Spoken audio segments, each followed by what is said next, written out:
ওমর রাদিয়াল্লাহু আনহু এত স্ট্রং একজন পুরুষ, বলিষ্ঠ পুরুষ ছিল আমাদের ধর্মে। তো একজন সাহাবী ওমর রাদিয়াল্লাহু আনহুর বাসায় যাচ্ছে তার ওয়াইফকে নিয়ে কমপ্লেন করার জন্য, যে তার বউ খুব ত্যক্ত বিরক্ত করার জন্য কমপ্লেন করতে যাচ্ছে। এন্ড ওমর রাদিয়াল্লাহু আনহু বাসা থেকে বের হয়ে আসতেছে। কেন? কারণ তার বউ উচ্চস্বরে কথা বলছে, ওমর রাদিয়াল্লাহু আনহুর ওয়াইফ কোনো কিছু নিয়ে আপসেট। এইটা যখন ওই সাহাবী শুনতেছে, সে যখন দেখলো ওমর রাদিয়াল্লাহু আনহুর বাসায় এই অবস্থা, তখন ওই ভদ্রলোক চলে যাচ্ছে। মানে আমি যে বিপদে আছি উনিও তো একই বিপদে আছে। ওমর রাদিয়াল্লাহু আনহু যখন বাসা থেকে আসছে, যেহেতু উনি খুব দূরদৃষ্টি সম্পন্ন ছিল, উনি জিনিসটা বুঝছে এবং উনি তাকে ডাকছে যে তুমি আসো, এবং উনি বুঝে ফেলছে কি হয়েছে। এবং ওমর রাদিয়াল্লাহু আনহু তাকে বলতেছে যে দেখো, আমি যখন বাসার বাইরে থাকি তখন আমার সন্তানদেরকে এবং আমার ঘর সবকিছু ও মেনটেন করে, ও টেক কেয়ার করে।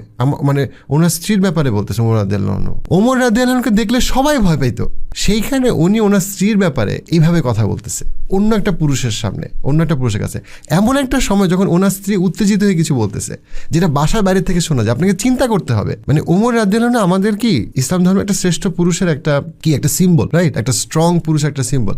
কিন্তু দেখেন ইসলাম তাকে কিভাবে তার স্ত্রীর ব্যাপারে তাকে মায়া করা শিখাইছে। যেখানে তার স্ত্রী উত্তেজিত এবং সে বাসা থেকে বের হয়ে আসতেছে, তখনও উনি বলতেছে তার স্ত্রীর ব্যাপারে একটা ভালো কিছু, যে দেখো আমি যখন থাকি না তখন এই ভদ্রমহিলা আমার সন্তানদেরকে, আমার বাসাটাকে সে টেক কেয়ার করতেছে। অর্থাৎ সে একটা ভালো কিছুর দিকে সে চিন্তা করতেছে।